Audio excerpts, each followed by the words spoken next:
Hey guys, welcome back to my channel. मैं हूं प्रीति और आज हम बात करने वाले हैं एक टीवी मूवी के बारे में जिसका नाम है नो एस्केप रूम।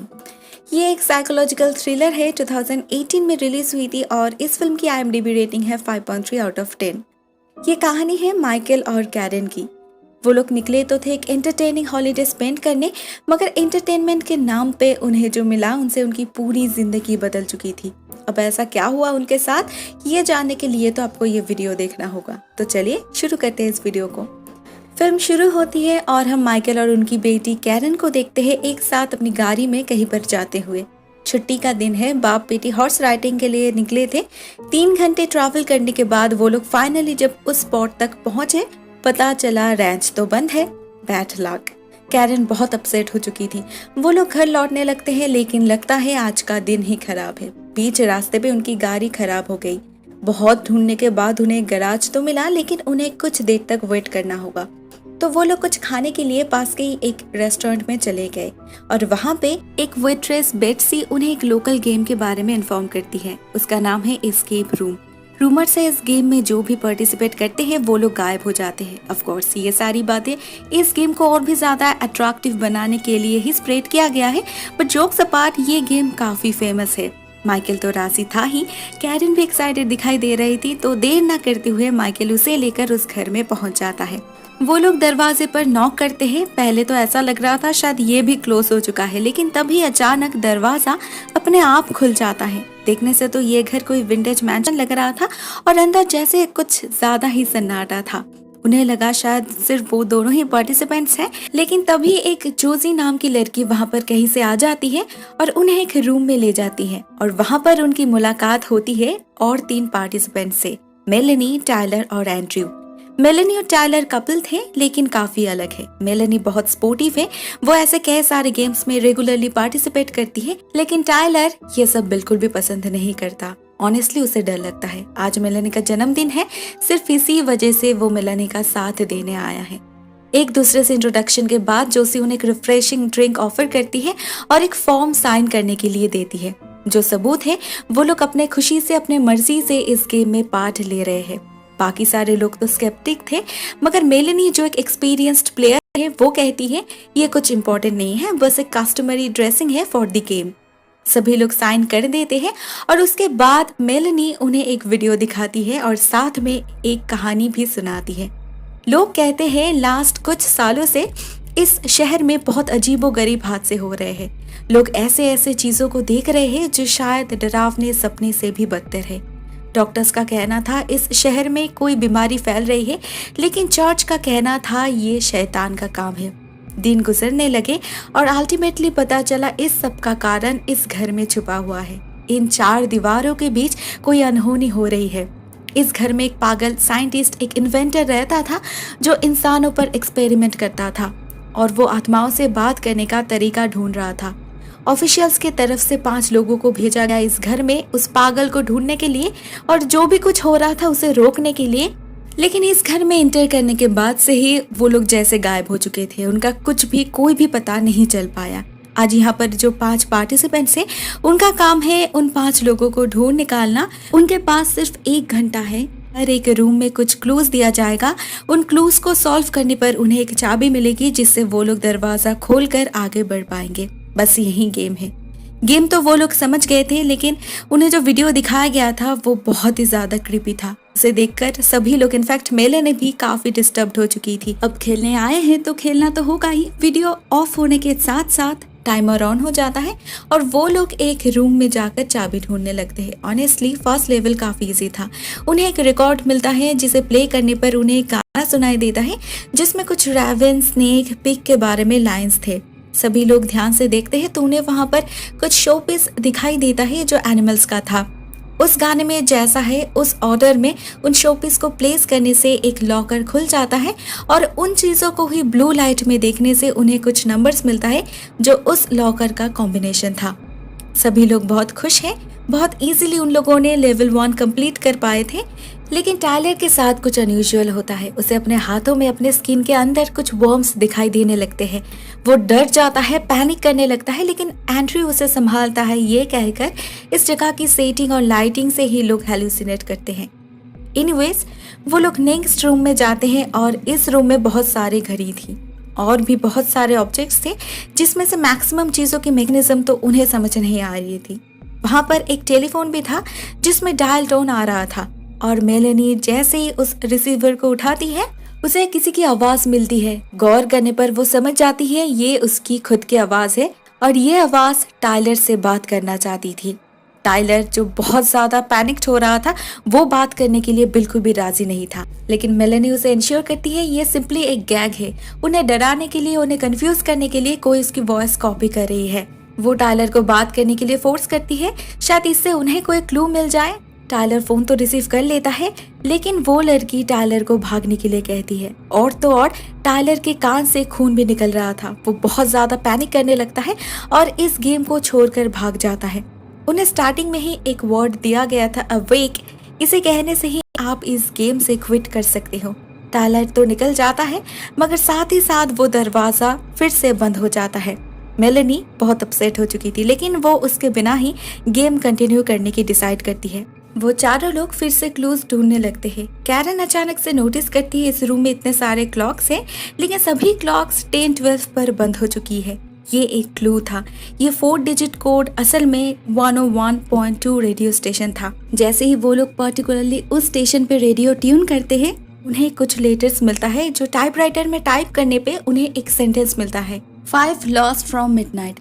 उन्हें लगता है ये 5 मतलब वही 5 लोग जिन्हें वो लोग ढूंढ रहे थे, लेकिन इससे कौन सा क्लू मिल सकता है। इस बार भी कैरन इस पजल को सॉल्व करती है। 5 लॉस्ट फ्रॉम मिडनाइट का मतलब है 5 minutes to 12। वो जैसे ही एक ग्रैंडफादर क्लॉक को 11:55 पे सेट करती है उसे नेक्स्ट चाबी मिल जाती है। इस रूम में 3 दरवाजे थे लेकिन इस चाबी से जो दरवाजा खुलता है वो एक क्लोजेट था, अंदर सिर्फ कपड़ा था। अब यहाँ से कौन सा क्लू मिल सकता है। माइकल और कैरन ढूंढने लगते हैं और उन्हें वहाँ पर अंदर कुछ हिलते हुए दिखाई देता है। जैसे ही वो लोग कवर को हटाते हैं उन्हें वहाँ पर जोसी मिलती है जिसकी हालत बहुत खराब थी, लिटरली वो मरने वाली थी। उसके पेट से बहुत खून निकल रहा था। वो कहती है वो इन्वेंटर अभी भी इसी घर में है और उसने ही उसके साथ ये सब किया है और वो इन लोगों को ढूंढ पाए इससे पहले ही इन्हें मास्टर के ढूंढना होगा, नहीं तो वो इन सब को मार डालेगा। उसकी बात खत्म होने के साथ साथ और कैरन कुछ पूछ पाए इससे पहले ही दरवाजा अपने आप बंद हो जाता है और वो लोग सच में डर जाते हैं।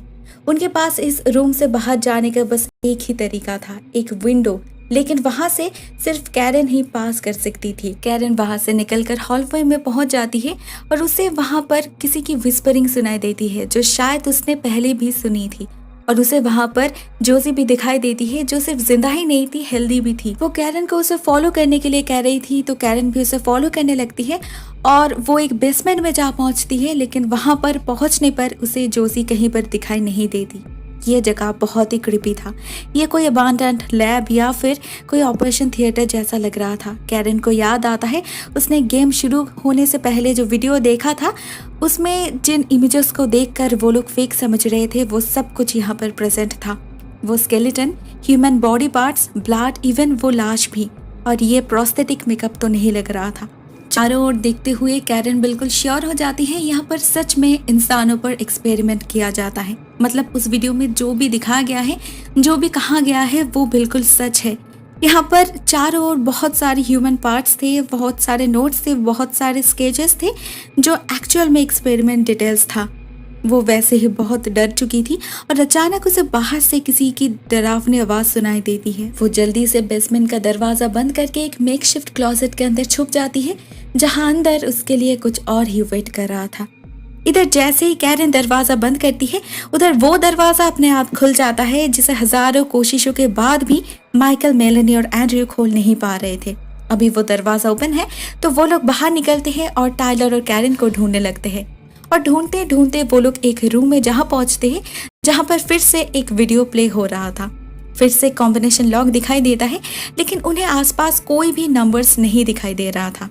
सभी लोग आसपास ढूंढने लगते हैं और वो लोग नोटिस करते हैं इस रूम में जो फैन था वो काफ़ी अलग था।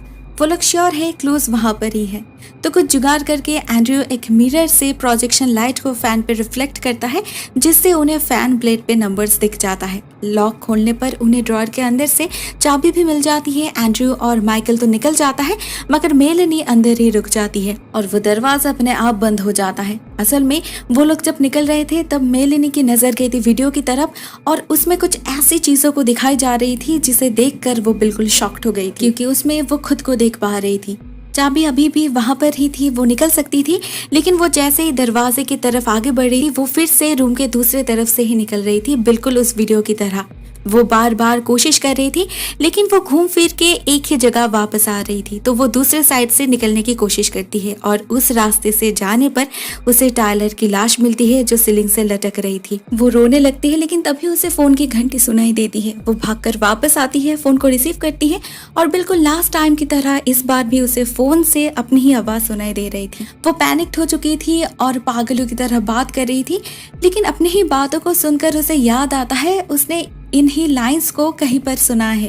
उसने ये एहसास होता है उसने इन्हीं लाइंस को सिंगिंग रूम में सुना था और उसे तब लगा था कोई उसकी वॉइस कॉपी कर रही है, लेकिन असल में वो अपनी ही फ्यूचर फॉर्म से बात कर रही थी। टायलर से बात करने पर वो उसे वार्न करने की कोशिश करती है, लेकिन तभी उसे अपने आसपास किसी की साया नजर आती है। वो डर जाती है और वो एक लैडर से ऊपर जाने की कोशिश करती है, मगर वो ऊपर नहीं जा पाती। वो नीचे गिर जाती है और एक शार्प ऑब्जेक्ट पर जाके गिरने पर उसकी वहीं पर मौत हो जाती है।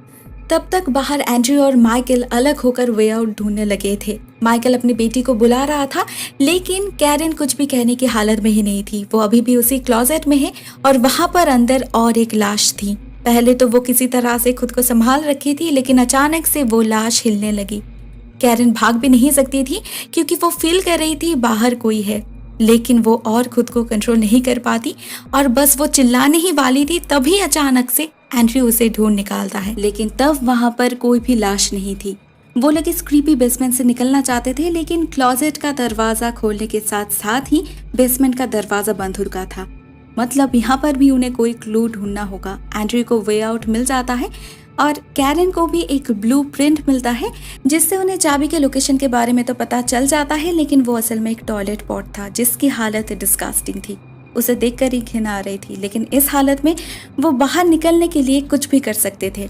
अंदर हाथ डालने पर उन्हें फिर से कुछ बॉडी पार्ट्स और फाइनली वो चाबी मिल जाती है। वो लोग लॉक खोलकर अंदर जाते हैं तो पता चलता है ये एक बहुत ही नैरो पैसेज वे था और आगे बढ़ने के लिए उन्हें क्रॉल करना होगा। वो दोनों आगे तो बढ़ने लगते हैं, मगर लग रहा था जैसे ये एंडलेस टनल है। कैरन सफोकेट करने लगती है तो एंड्रयू उसे एनकरेज करता है, लेकिन उस टनल से सिर्फ कैरन ही बाहर निकल पाती है, क्योंकि बाहर आने से कुछ देर पहले ही एंड्रयू को कोई खींचकर अंदर ले जाता है। हमें सिर्फ उसकी चिल्लाने की आवाज़ सुनाई देती है। कैरन बाहर तो आ चुकी थी, मगर उसके सामने ही मेलेनी की लाश थी, जिसे देखकर वो चिल्लाने लगती है। और माइकल, जो अभी तक हॉलोवे में ही भटक रहा था और बहुत सारे अजीब चीज़ों को एक्सपीरियंस कर रहा था, वो भागकर इस रूम में आ पहुंचता है, क्योंकि कैरन के बाहर निकलने के साथ साथ ही वो पैसेजवे का दरवाज़ा बंद हो चुका था और इस रूम का दरवाज़ा खुल गया था, जिससे माइकल इस रूम के अंदर तो आ पाता है, लेकिन उसके अंदर आने के साथ साथ ये दरवाज़ा भी बंद हो चुका था। माइकल अपनी बेटी को लेकर फिर से वे आउट ढूंढने लगता है और तभी उन्हें टायलर की लाश मिलती है। इस रूम में माइकल पहले भी आ चुका था, तो उसे पता है कैसे निकलना है।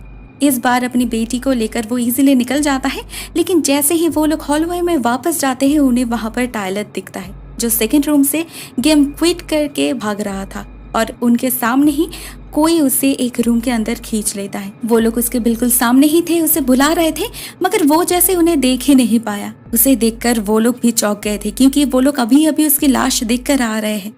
अभी तक उन लोगों ने जो कुछ भी देखा था, सुना था, महसूस किया था, सब कुछ का सिर्फ एक ही मतलब हो सकता है। ये घर, ये गेम, ये जो कुछ भी है, ये एक एको है। उन लोगों ने इस घर में आने के बाद से जो कुछ भी हुआ था वो सब कुछ रिकॉर्ड करके बार बार प्ले किया जा रहा था। मेलेनी वो प्रैक्टिकल एक्सपीरियंस कर पाई थी। वो समझ चुकी थी ये एक एंडलेस लूप है, बट अनफॉर्चुनेटली वो किसी को कुछ भी नहीं बता पाई। उन्हें पता है टायलर, जोजी मर चुकी है, मगर फिर भी वो लोग बार बार उन्हें देख पा रहे थे। एट सम पॉइंट इनमें से हर कोई अपने पीछे साया देख पाए थे। सिंपली ये घर उनकी पास्ट रिफ्लेक्शन को ही रिप्ले कर रही थी। पास्ट सेल्फ फ्यूचर सेल्फ को तो नहीं देख पा रहे थे, मगर फ्यूचर सेल्फ के लिए सब कुछ बिल्कुल क्लियर हो चुका था। माइकल और कैरन फिर से उसी सेकेंड रूम में एंटर करते हैं और उनके आगे का स्टेप उन्हें पता है। मगर जब टाइम सेट करने की बारी आती है तब 11:55 सेट करने से भी कुछ नहीं होता। कुछ बदल चुका था। दे रियलाइज्ड पहले वो लोग 5 थे लेकिन अभी वो लोग 2 हैं। मतलब 2 minutes to 12, मतलब 11:58 में टाइम सेट करना है। और उनका गेस बिल्कुल सही था। ऐसा करने से ही उन्हें क्लॉजेट की चाबी मिल जाती है। वो लोग पहले से ही प्रिपेयर्ड थे। उन्हें जोजी से ही पूछना होगा बाहर कैसे जाना है। लेकिन जोजी कुछ भी एक्स्ट्रा नहीं कहती। मतलब वो कह नहीं सकती थी क्योंकि वो सिर्फ एक रिफ्लेक्शन है। कैरेन नोटिस करती है पहले जोजी एक लॉकेट पहन रखी थी जो अभी नहीं है। मतलब वही मास्टर की है, मगर वो कहाँ है। कैरेन को ये भी याद आता है बेसमेंट में जो नोट्स था वहाँ पर कुछ अजीब सी लाइंस थे जैसे फॉरेन ऑब्जेक्ट्स इन स्टमक। और जोजी के पेट से खून बह रहा था। रिसेंट स्टिच भी था, तो हो ना हो वो चाबी उसके पेट में ही है। माइकल जोजी के पेट के अंदर हाथ डाल के वो चाबी ढूंढ निकालते हैं और उसी चाबी से इस कमरे का और एक दरवाजा खुल जाता है जो इस घर से बाहर जाने का रास्ता था। मतलब दे वेर एब्सोल्युटली राइट। यही वो फॉरेन ऑब्जेक्ट था, यही वो मास्टर की था जिससे वो लोग एट लास्ट घर से निकल पाए थे। लेकिन वो लोग उसी रेस्टोरेंट में पहुंच चुके थे। मतलब वो रेस्टोरेंट ही इस लूप का एंट्रेंस और एग्जिट है। जो भी हो, थैंक गॉड फाइनली वो लोग उस लूप को ब्रेक तो कर पाए थे, यही बहुत है। पार्किंग लॉट में उन्हें उनकी गाड़ी मिल जाती है। लेकिन जैसे ही माइकल चाबी ढूंढने लगते हैं, कैरेन को वहां पर एक कॉम्बिनेशन लॉक दिखता है और टाइमर भी फिर से ऑन हो जाता है। मतलब वो लोग अभी तक गेम में ही है। अभी उन्हें गाड़ी की चाबी नहीं, लॉक का क्लू ढूंढना है। लेकिन उससे भी क्या वो लोग निकल पाएंगे? इसी सवाल के साथ यहीं पर ये फिल्म एंड हो जाती है। हम गेस कर सकते हैं इसके बाद भी ये लूप कंटिन्यू होगा और शायद ऐसा ही चलता रहेगा। उन्हें लगेगा वो लोग निकल पाए हैं, मगर असल में वो लोग जिंदगी भर क्लूज ही ढूंढते रह जाएंगे। ये एंडलेस लूप बार बार रिसेट होता रहेगा और वो लोग हमेशा के लिए इसी गेम में रह जाएंगे। दोस्तों, अगर हम स्टार्टिंग से एक बार रिव्यू करें तो कुछ चीजें, कुछ हिंट्स हमें जरूर मिलेगी। जैसे माइकल और कैरेन जब पहली बार इस घर में आए थे, जोजी ऑलरेडी उन्हें पहचानती थी। अजीब बात है, मगर उन्हें लगा ये उसकी एक्टिंग है। वीडियो नैरेट करते वक्त भी उसके वॉइस में नाफ डर था और वो उन्हें इनडायरेक्टली वार्न ही की थी क्योंकि वो भी असल में यहाँ पर फंस चुकी थी। हो सकता है वो वीडियो सच था। उस इन्वेंटर के बारे में जोजी जो कुछ भी बताई थी सब कुछ सच था। और जिन 5 लोगों को ढूंढने के लिए उन्हें अपॉइंट किया गया था वो लोग और कोई नहीं, वो खुद ही थे। अवेक जो क्विट वर्ड था वो शायद उस इन्वेंटर को बुलाने का तरीका था, क्योंकि अगर देखा जाए तो सब कुछ सिनिस्टर शुरू हुआ था उस वर्ड को अटर करने के बाद से ही। हो सकता है उस पागल इन्वेंटर ने सच में ऐसा कुछ अजीब इन्वेंट किया था जिससे वो इस घर को एक एंडलेस टाइम लूप बना दिया था और फर्दर एक्सपेरिमेंट के लिए उसे बेस्ट कैंडिडेट चाहिए। इसीलिए वो इस गेम को लास्ट वन सर्वाइवर तक कंटिन्यू करना चाहता है। ये भी हो सकता है माइकल और कैरेन के बीच जो भी लास्ट तक सर्वाइव करेगा वो ही इस गेम का अगला होस्ट बनेगा। उस वीडियो में ऐसे बहुत सारे इमेजेस थे जो एक्चुअली बाद में उन्हें रियलिटी में दिखाई दिया था। इवन उस वीडियो में टायलर की लाश भी थी। ऑफ कोर्स उसका फेस नहीं दिखाई दे रहा था। हो सकता है उस रेस्टोरेंट में वो जो वेट्रेस थी, बेट्सी, वो ही उस पागल इन्वेंटर के लिए सब्जेक्ट सप्लाई करती थी क्योंकि वो इस प्लेस की बहुत तारीफ कर रही थी और उसने ही मेनली माइकल को एनकरेज की थी उस घर में जाने के लिए। दोस्तों, बहुत कुछ हो सकता है, आप अपने तरीके से भी इंटरप्रेट कर सकते हो। ये फिल्म लॉजिकल तो नहीं है मगर डेफिनेटली एंटरटेनिंग है। टेंशन, थ्रिल सब कुछ 100% है। दोस्तों, मैं ये वीडियो यहाँ पर ही एंड करती हूँ। Thank you so much for watching this video guys. Tata.